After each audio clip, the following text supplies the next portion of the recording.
Legends of the Dugout. Who was the biggest influence on you, Bobby? I think it was Ralph Houk, the old manager of the New York Yankees when Roger Maris and Mickey were going for the home run title, and Roger did hit 61.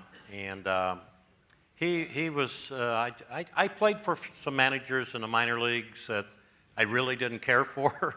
And I took a little bit from everybody, but Ralph, I would have never been in baseball as far as a manager or a coach is concerned. I didn't make the Yankee team in 1970, and I knew going to spring training was going to be rough. And Ralph called me in at the very end of spring. He and Lee McPhail were there, and said, "Bobby, you know, we don't have room for you. We'd like for you to go to Syracuse." And I had 5 children at the time, and I said, "Well, you know, I need maybe to go home, go back to school, be a football coach or something like that." So I was making $12,000 at the time. And Lee said, "How about if we give you a $2,000 raise to go to AAA to be a backup?" And that turned it for me. That was a lot of money in those days. And after that season, I was finished. We had won the championship, but I hit about 200. And Frank Verde was the skipper, and he said, "Bobby, Lee McPhail's flying in tomorrow and wants to talk to you." So we had lunch, and he said, "Bobby, there's an opening in Fort Lauderdale. Ralph and I have talked, and we think you'd make a good minor league manager." So I took the job, and that's how I got into managing. If it hadn't been for Lee and Ralph, I would be coaching football somewhere. Tommy? The guy that I had so much to be thankful for was Al Campanis. He taught me every phase of the game. He taught me about living. He taught me everything he possibly could. He treated me like I was his son, and I didn't know it, but he had me planned to manage the Dodgers, and I never knew that. And he's the guy who's responsible, I think, for me. I think he got me the Dodger manager. He got me to jump from the rookie league to AAA as a manager. That's very rare in the minor leagues, and he was responsible for all of it. Whitey, your greatest influence?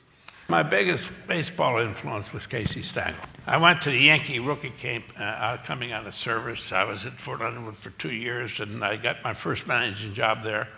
I only had to change pitchers once in 2 years, so I didn't have to do much managing. But I went to the Yankee rookie camp, and I had played in Mexico that winter. I did pretty well.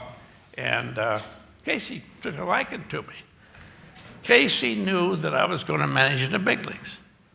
Never did I ever dream, because I kind of thought I'd like to go to the minor leagues, help young kids be better and teach and so forth.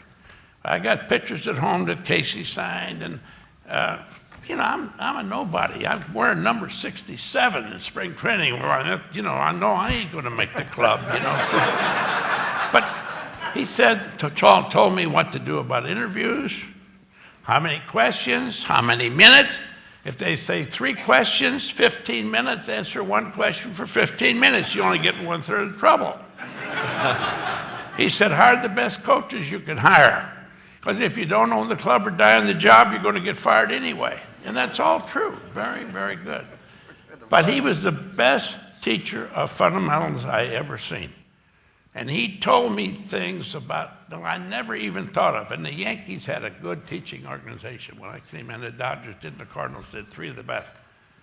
But he came up with things about how you're supposed to run to the ball, how you're supposed to pick the ball up, throw it 6 feet to the infielder's left instead of 1 foot to his right. Things that they taught, but they never went into it like Casey did. He taught base running as good as anybody. I never heard some of the things he'd come up. So he was an influence to me and just wonderful to me. And I'll never forget, I got fired in Texas, was coaching for the Angels in '74. And Casey came to visit me at the ballpark in Anaheim with Dutch Swilling, the old scout.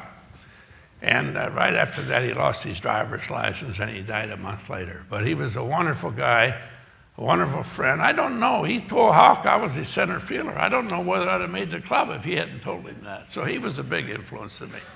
Okay. If you were a center fielder, You would have had to have displaced Mickey Mantle. Well, when he called me in, I got traded on April Fool's Day, Easter Sunday, 1956. And when Casey come up to my room, he'd been up there, and man, that guy could put him away. He could drink. And he was about 3 sheets in the wind, and them lips were hanging over, you know. And he said, well, he said, I'll tell you something, you're pretty good. He said, but you ain't as good as the guy I got. Like I didn't know I wasn't as good as Mickey Mantle.